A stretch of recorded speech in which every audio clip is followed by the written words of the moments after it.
Hola, ¿qué tal? Buenos días, bienvenidos a un nuevo vídeo del curso de Hablar en Público.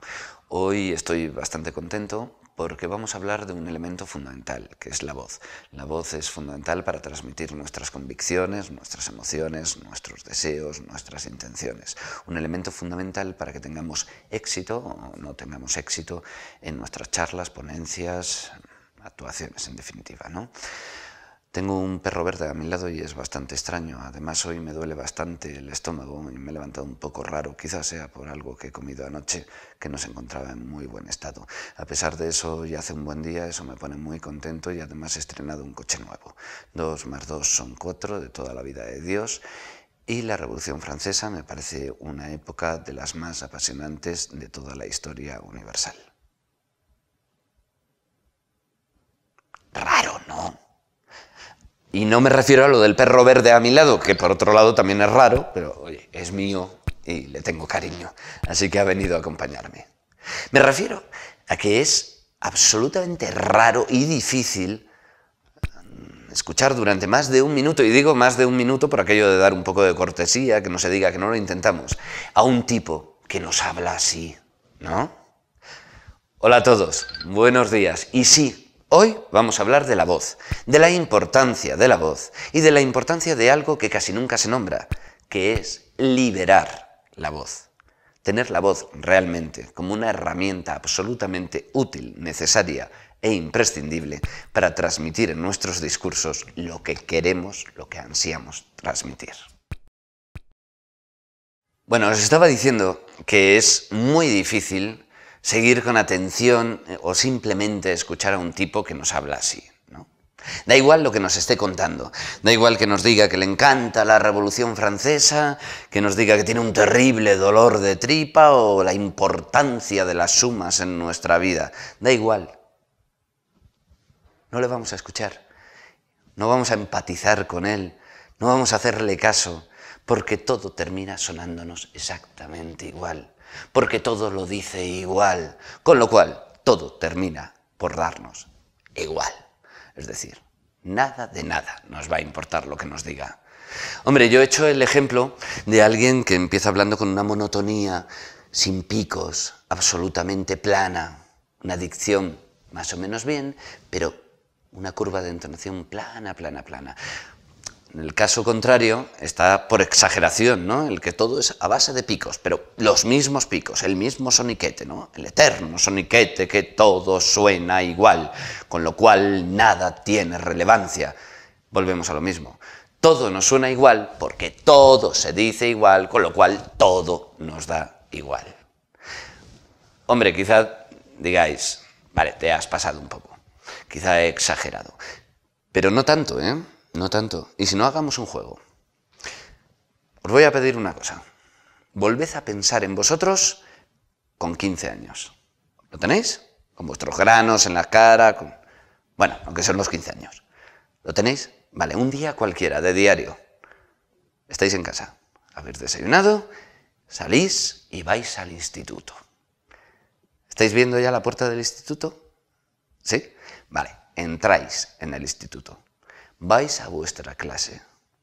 Y ahora, estando en vuestra clase, en vuestro sitio, sentados, cerrad los ojos un momento y pensad en todos los profesores que han ido pasando por ahí a daros clase. El de mates, el de inglés, el cacahuete, el chivo, bueno, el que tuviera cada uno, ¿no? El de químicas, el de historia, que mira que lo tenía fácil el de historia. ¿Los tenéis más o menos? ¿Qué? ¿Habéis encontrado alguno tipo el orador inicial que he hecho yo? Apostaría lo que fuera a que sí. Unos cuantos monótonos, seguro. Y otros de estos entusiastas, de los que hacen todo con soniquete, todo es muy fuerte y tal, pero todo es igual. Los de literatura. Algunos de literatura que nos decían que saliéramos al encerrado a recitar una poesía y para ellos una prosodia poética y bien entonada era algo así como... Al olmo seco, hendido por el rayo y en su mitad podrido con las lluvias de abril y el sol de mayo, algunas hojas verdes le han salido.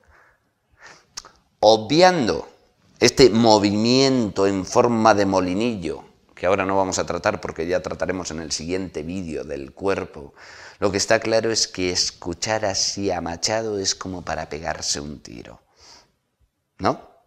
Y por supuesto ni hemos visto el Olmo Viejo, ni hemos visto el Rayo, ni hemos visto el Sol de Mayo, ni la lluvia de abril, ni nada, de nada.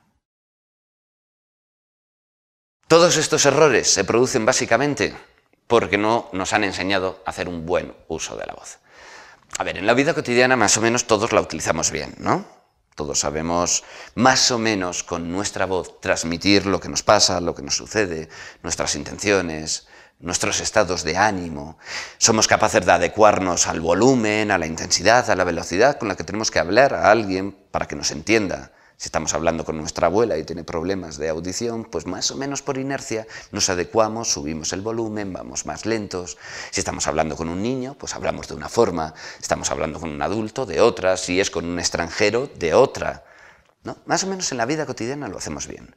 ¿Qué ocurre? Que cuando nos ponemos a hablar delante de un público, en un auditorio, sea como sea de grande, de repente pasa pues lo que pasa a la hora de hablar en público, que todo se nos nubla.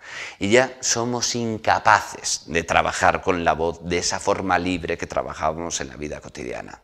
Y la voz se empieza a empequeñecer, a languidecer, a quedarse como escondida y recóndita, al fondo, como el actor secundario Bob, sin querer molestar mucho, y termina haciéndose presa, pequeñita.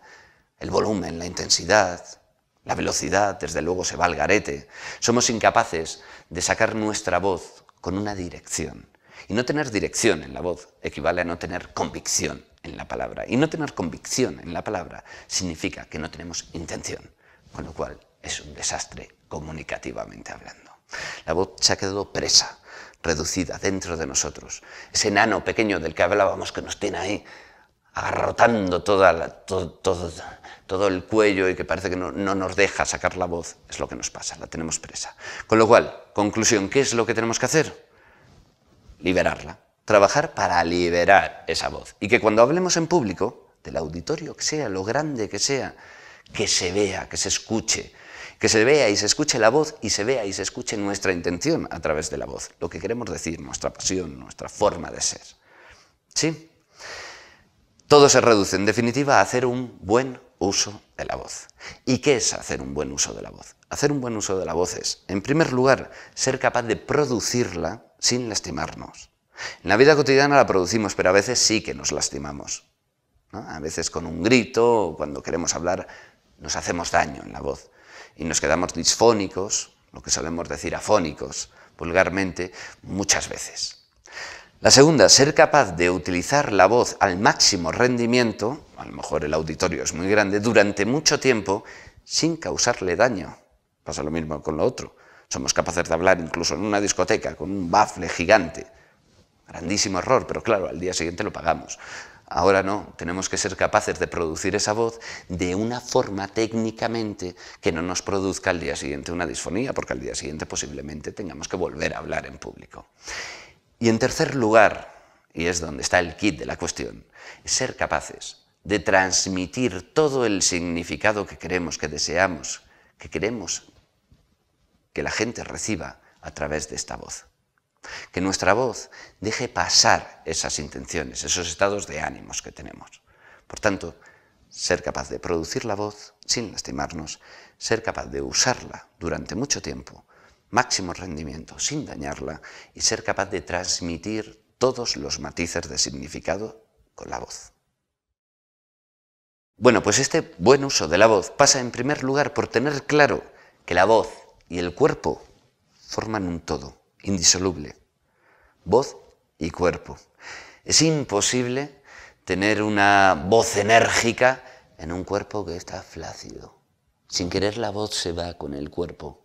O tener una voz libre en un cuerpo que está constreñido. Si está constreñido, la voz va a salir constreñida, seguro. Otra cosa es que queramos que en un momento determinado salga constreñida, como yo lo he hecho ahora, ¿no? Pero es imposible tener una voz libre en un cuerpo fuerte, en un cuerpo con mucha tensión. Hay que relajarlo. Relajar no significa flacidez, ¿eh? No, no, hay que huir de la flacidez. Relajar significa que haya tono muscular, pero que no haya tensión. Cuando digo liberar la voz, es que no haya tensiones. Y sobre todo que no haya tensiones en todo el cuerpo, por supuesto, por lo que digo. Voz y cuerpo va todo unido. Pero que no haya tensiones, sobre todo, en la parte del cuerpo que interviene directamente en la fonación. ¿Sí? Que esté todo libre, que no tengamos tensión, sobre todo aquí, que es donde se nos suele meter. Entonces hay que relajarse. Con la relajación tenemos el primer paso para no provocar lesiones a la hora de producir esa voz. Pero evidentemente, además de no producir lesiones, esa relajación tenemos que combinarla con una adecuada respiración. No respiramos bien. De pequeños sí, los bebés, de hecho, oiréis a muchos bebés chillar como demonios durante horas y horas y no quedarse afónicos o disfónicos nunca, porque respiran bien. Pero nosotros no. La vida, los malos hábitos, nos han llevado a cambiar la respiración que teníamos de nacimiento por otra respiración que no es la más adecuada para cuidar de nuestra voz. Así que tenemos que aprender, reaprender a respirar, a utilizar el diafragma. Esa respiración es la que va a provocar el sonido, la que nos va a ayudar a provocar el sonido y la que nos va a apoyar las palabras. Aparte de esto, evidentemente para producirla durante mucho tiempo, que salga con toda la capacidad que tiene, que llegue a todo el mundo, nos tenemos que hacer fuertes en los órganos que intervienen en la articulación y en la vocalización, que son los dientes, la lengua, el velo del paladar, los labios. Hay que fortalecer toda esa musculatura. Hay que hacer de esa musculatura una cosa muy fuerte, muy dúctil, pero muy fuerte, que tengan la suficiente fuerza como para que yo pueda manejarlo y ampliar mi voz en su mayor capacidad. Por tanto, nos tenemos que relajar, tenemos que respirar bien y tenemos que muscular para lograr una gran impostación. La impostación no tiene nada que ver con ser impostor. A veces confundimos y cuando decimos impostación creemos que estamos hablando de hablar así. Hombre, no, lo que yo quiero decir, esto es engolar, no tiene nada que ver. Impostar significa lo contrario, que todos los órganos están puestos perfectamente para que el aire haga su recorrido y con la articulación y la vocalización lleguemos a todas partes con el máximo rendimiento. ¿Sí? Teniendo todo esto, ya es muy fácil. La tercera de las cosas que teníamos que observar para una buena voz, un buen uso de la voz, que era transmitir el significado. Es muy fácil, porque esta solo se basa en entender lo que decimos, en saber lo que estamos diciendo, sobre todo si somos nosotros los que hemos pensado lo que vamos a decir. Pues es muy fácil. Lo que queremos decir, darle el significado. Si sabemos lo que estamos diciendo, si sabemos lo que queremos conseguir cuando lo decimos, van a aparecer por sí solo los cambios de entonación, la distorsión de las curvas, esas palabras cargadas de significado que decimos como son. Todo eso va a aparecer. Y esos cambios, esa ductilidad en nuestras curvas, en nuestra entonación, en nuestro ritmo, en nuestro volumen incluso, van a hacer que el público, los que estén por todos lados, estén con nosotros, viajen con nosotros en nuestro discurso. Es decir, vamos a conseguir lo que pretendía Machado, que no era otra cosa sino que viéramos el olmo seco, hendido por el rayo y en su mitad podrido, con las lluvias de abril y el sol de mayo. Algunas hojas verdes le han salido. Bueno, pues os dejo viendo el olmo viejo, que yo me voy a sacar a mi perro, que aunque sea verde, pues también necesita salir de paseo de vez en cuando. Os veo en el próximo vídeo.